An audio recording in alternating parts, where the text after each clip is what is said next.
The story begins with 4 kingdoms living along the coast. A kingdom called Maui, a kingdom called Ohio, a kingdom called Oahu, and a kingdom called Kauai. Anyway, these 4 kingdoms believe in a prophecy that's supposed to happen, that someone will come and unite the 4 kingdoms. Why though? Because the 4 kingdoms are constantly at war with one another, and the person who's destined to unite them is supposed to end this war and make them all live in peace. Now we leave those 4 kingdoms and go to some people who are sailing in a boat in the middle of the water. Their leader is named Kiana. Kiana is very brave, bold, and courageous. For example, he saw a shark in the water and the guy jumped in himself to hunt it. So what did he do? He tied it with a rope like a cowboy, grabbed onto the shark, then took some dirt and put it in the shark's gills. That was to make the shark lose its ability to breathe. And indeed, Kiana succeeds and catches the shark easily, as if he were catching a tilapia fish in a lake, dear viewer. So if you're interested in continuing to watch, please hit the like button, subscribe to the channel, and leave your name in the comments section, because I've got a gift for you all to celebrate us reaching 2,000 subscribers here on the channel. Anyway, Kiana and his group take the fish, slice it into pieces, and return to the place where they live. There, a few kids were playing inside Kiana's house and came across a robe that belongs to him. That robe is worn by warriors, specifically those who are part of the Maui Kingdom. Anyway, one of the kids asks Kiana,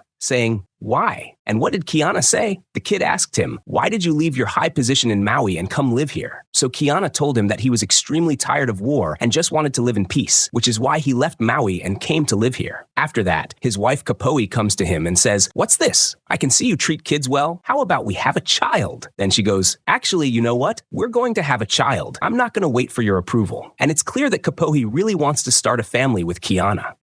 At that moment, envoys from the kingdom of Maui arrive, sent personally by the king. For whom? For Kiana. They told him, "Listen, the king wants you right now." And they also said, "You've been here for 3 seasons, Kiana. That's more than enough." Kiana told them, "I'll come with you only because the king wants me, but don't expect anything else." Kiana takes his family and goes with the envoys to the kingdom of Maui. There, he finds the king's son waiting for him. The king's son, named Kupali, is absolutely obsessed with Kiana. He sees him like an older brother. He told him, "Wow, remember the old days, Kiana? Back when you commanded the army, no kingdom could stand against us in battle." Kiana said to Kupali, "Don't get any ideas or think you can bring me back into the army. I'm not planning to return to any of that. I'm living my life freely now." While they were on their way to meet the king, they passed by an area where Maui's army was training. There was a guy among them who threw spears with such precision that not even a fly could escape. He could pin it with a spear. Anyway, the king's advisor, who, by the way, absolutely hates Kiana, decided to give him a fake warm welcome and try to embarrass him. He said, "Hey Kiana, why don't you show us a glimpse of your glory days?" and made him challenge that guy with the spears. Kiana immediately accepted the challenge without hesitation. The guy started throwing spears at Kiana, but not a single one hit him. On top of that, Kiana was catching the spears with his hands and stabbing them into the ground as he ran toward the guy until he reached him, grabbed him, broke both his arms, and then quickly gave him 2 or 3 slashes in the back. After that, like nothing happened, he casually went to greet the king. The king, whose name is Kaikili, welcomed him respectfully and also greeted Kiana's companions, whose names are Nahi and Namake. Kiana then sits with the king and asks him, "What's the story, your majesty?" The king tells him that he needs his help to defend his city.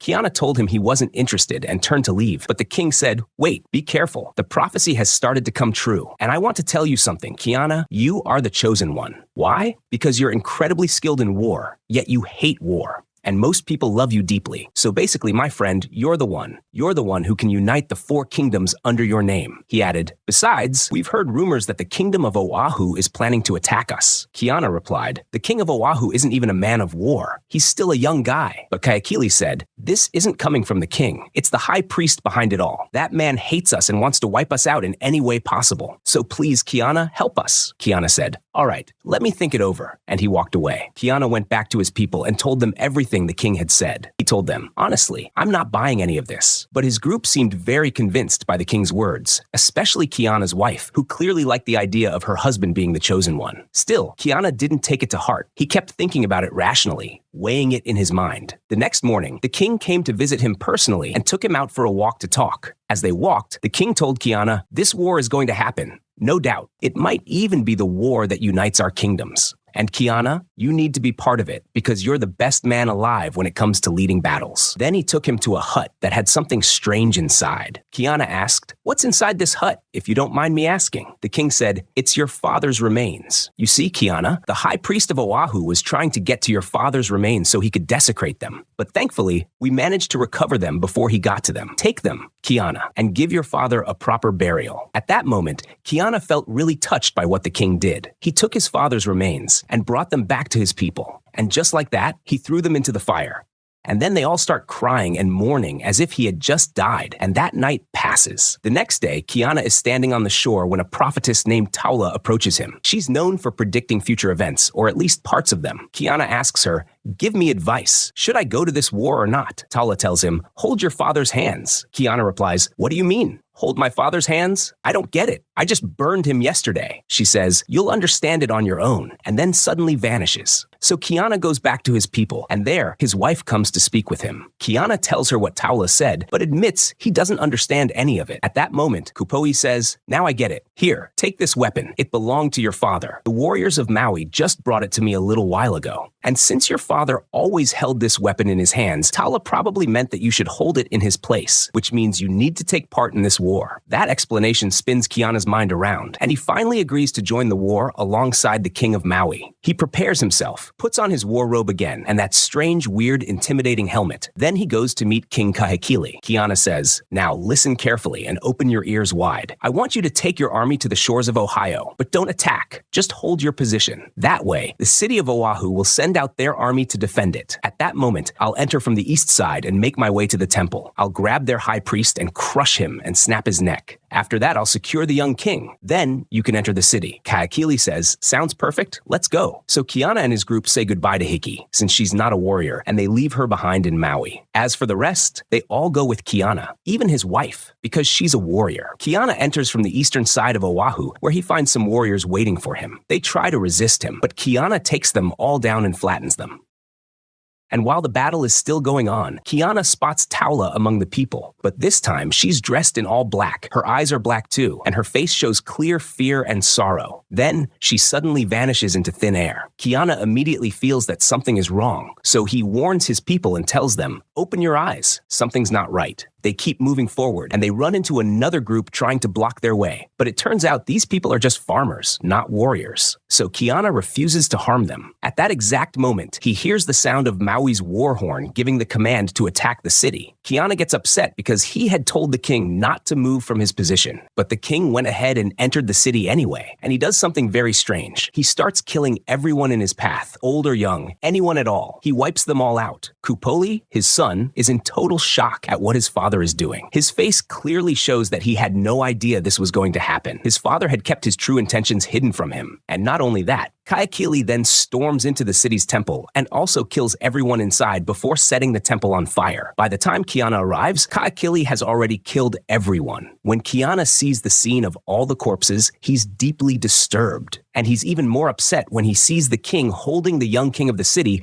and killing him in cold blood. Kiana confronts him and says, "This isn't what we agreed on. You lied to me." Kahekili responds, "Listen, I'm forcing the prophecy to happen. It won't happen on its own, so I'm making it happen myself. I plan to invade all the kingdoms and bring them under my name. And then peace will finally come, God willing." Kiana doesn't like what he hears at all. He's furious and walks away from the king. At that moment, Kupoli runs after him and tells him, "I swear I didn't know anything about what my father was planning." Kiana tells him, "Whether you knew or not, the blood of these people is on your father's hands, and yours too. It's on all of us, because we helped him." And then he walks away from him too. So at that moment, Kupoli told his father's advisor, "Keep an eye on Kiana, and if you see him about to do anything suspicious, come tell me. Don't act on your own. Don't do anything." Now we cut back to Maui, specifically to a hidden cave in a remote area that no one knows about. There's a girl there named Kahumanu. Her mother? She's the sister of King Kahekili. But Kahekili has no idea that Kahumanu even exists, because this girl is the daughter of the former chief of the Kingdom of Ohio, or rather, the one who used to rule Ohio. That chief is now dead, and a new leader has taken his place. Anyway, the man who raised her comes to her and tells her that her uncle Kahekili did what he did in Oahu, so her presence here is now dangerous, and she needs to be taken away to Ohio. He also tells her he's planning to marry her off to the new chief of Ohio. And keep in mind, Ohio is the sworn enemy of Maui, but Kahumanu isn't okay with any of this. She doesn't want to marry someone she's never even seen. She's extremely upset and leaves to be alone for a while. Back in Oahu, Kupoli storms in to confront his father and says, "What did you just do? Why didn't you tell me your plan from the beginning? Dad, what you did was wrong. You wiped out innocent people. We had no issues with them. Now you've created conflict, and the other kingdoms are definitely going to turn against us." His father says, "Don't worry, kid. I already told you. I have a plan, and I'm going to carry it out." He then tells his son to send 2 men to bring Kiana to him because he wants to speak with him. The 2 men go to Kiana and take him away from his people to bring him to the king. But when the king arrives at the meeting place, he doesn't find Kiana. He only finds the 2 men lying dead. Kiana had already taken them out. The king gets furious and says to his son, "Listen, I want Kiana alive. There's some bone or something he's supposed to grind or sniff or rub. I'm not really sure, man. These tribal folks have all kinds of weird stuff going on, dear viewer." But it turns out that Kiana had already taken a boat, gathered his people, and escaped, heading back to Maui. But the cunning royal advisor, who also happens to be the king's brother, already knew Kiana would try something like that. So he immediately had the boats prepared to chase after him. Kiana and his people were paddling fast in their canoe, trying to reach Maui. While they were rowing, they suddenly heard the sound of a bell ringing. They asked each other, "What's that sound?" And Kiana replied, "I don't know," because none of them actually knew what a bell even sounded like. Anyway, they didn't think much of it and just kept going until they finally arrived in Maui. Once they landed, they started calling out for Heike, but she didn't respond. Kiana said, "Listen, you all go look for her. I'll distract the king's men," because by that time, the king's men had already caught up with them. As Kiana was walking around all cool and confident, one of the king's men suddenly appeared in front of him. So Kiana immediately took him down with incredible force and speed. But right before the guy died, he let out a loud scream, which alerted the rest of the king's men. They all started chasing after Kiana, but suddenly he vanished, like he'd evaporated into thin air. So the king's men were forced to split into 2 groups to set up an ambush for him. Meanwhile, back on the shores of the kingdom of Maui, some boats were approaching, carrying a group of merchants. It turns out these merchants had a large ship, and that's where the bell sound Kiana and his group heard had come from, but they never saw the ship. The merchants had come to the island to collect some fruit because they were starving and had no food left. Their captain gathered them all, pointed their rifles, and said, "Listen, we're not here to get into a fight with the locals. We don't want to end up like Captain Jack. We're just going to grab some fruit and get out." Then we cut to Kahumanu. Her mother comes to her in the cave where she's staying and gives her some oil to put in her hair to clean it of lice and freshen her up for her new groom, and then leaves. But Kahumanu was deeply upset, so she went out for a walk along the shore. Suddenly, Taula appeared to her. Kahumanu said, "I'm really upset, and I don't want to get married like this." Taula replied, "There's only one path to happiness in front of you." Kahumanu quickly said, "Please, take me there. I'm begging you." But Taula said, "You can't walk that path alone. Someone will come to you. That person will help you walk it. He'll come to you wherever you are." Suddenly, Taula was overcome with fear. Kahumanu asked, "What's wrong? What happened?" Taula answered, "The gods are terrified." Kahumanu was shocked. "What? The gods are terrified? Of who exactly?" Taula said, "They're afraid of you because you, Kahumanu, are going to do something that will shatter the entire world." Meanwhile, Kiana's group finally finds Hiki, and she's completely fine. They quickly tell her everything that happened and say they'll wait right there until Kiana returns. On the other side, Kiana is still being chased by the king's men, and the king's advisor hits him in the head with a rock, throwing off his balance. Still, using his cleverness, skill, and experience, Kiana manages to escape and slips into a cave right by the shore. Inside the cave, there's water, so Kiana drinks and even rinses himself off a bit. Turns out, that cave belongs to none other than Kahumanu. She arrives and sees him, and she tries to help him, but Kiana tells her, "Don't help me. If the king's men find out you helped me, they'll kill you." But Kahumanu says, "Don't worry, I've been running from the king's men my entire life anyway." Then she tends to his wounds, gives him first aid, and Kiana starts to feel better. She then asks him, "Why are the king's men chasing you?" Kiana tells her everything, including how he came back here just to get Hiki and leave. Then he notices something. She has an old pistol. Kiana asks, "What's that? What's that strange device you have?"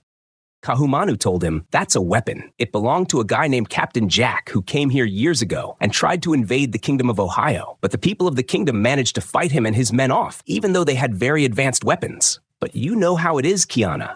Numbers beat bravery in the end." Then she said, "Listen, since you're trying to escape from here, I've got a boat that's heading to Ohio. What do you think about you and your people coming with me?" Kiana said, "Sounds perfect. Let's go. On the other side, the merchants in the forest were picking fruit from the trees, but one of them had stepped off to the side to pee. Just as he finished, one of the king's men came out of nowhere and hit him over the head, knocking him out cold. At that same moment, Kiana and Kahumanu spot the merchants in the forest. One of the merchants raises his weapon at Kiana, ready to shoot. Kiana, unaware of what that weapon really is, pulls out his knife, thinking he can take him out easily. He shouts, "How dare you point your stick at me?" Of course, not realizing it's a gun. Thankfully, the merchant leader quickly steps in and orders his man to lower the rifle. At that moment, Kiana throws his knife and takes out one of the king's men. Then he grabs Kahumanu and walks away calmly through the crowd. When he senses the king's men getting too close, he takes off his fang necklace and hands it to Kahumanu, telling her, "Give this to my wife so they know you're coming from me. Go ahead, take them and leave. I'll stay back and distract the king's men and buy you some time." Meanwhile, all the merchants hurry to their boats, trying to leave the kingdom before they get caught up in any trouble. Kahumanu makes it to Kiana's group and gives the necklace to Kupoi. Then she takes everyone to her boat so they can leave together. As they're getting the boat ready, the merchant who had been knocked out earlier shows up and says, "Please, let me come with you and help me get back to my ship." So Kahumanu takes him with her. On the other side, while Kiana is running from the king's men, he ends up cornered with nowhere to go, which forces him to face them head on. At first, he easily takes down a good number of them like it's nothing. But then, more warriors show up and eventually overpower him. They capture Kiana and hold him down. Then, the king's advisor shows up, ready to finish him off. But in a totally unexpected move, Kiana grabs the advisor and jumps with him off the ledge, and the two of them plunge into the water together. All of this happens right in front of Kuboli's eyes. So he simply turns to his men and says, "All right, you two, jump in the water and bring me Kiana's body." But a little while later, Kiana wakes up and finds himself where?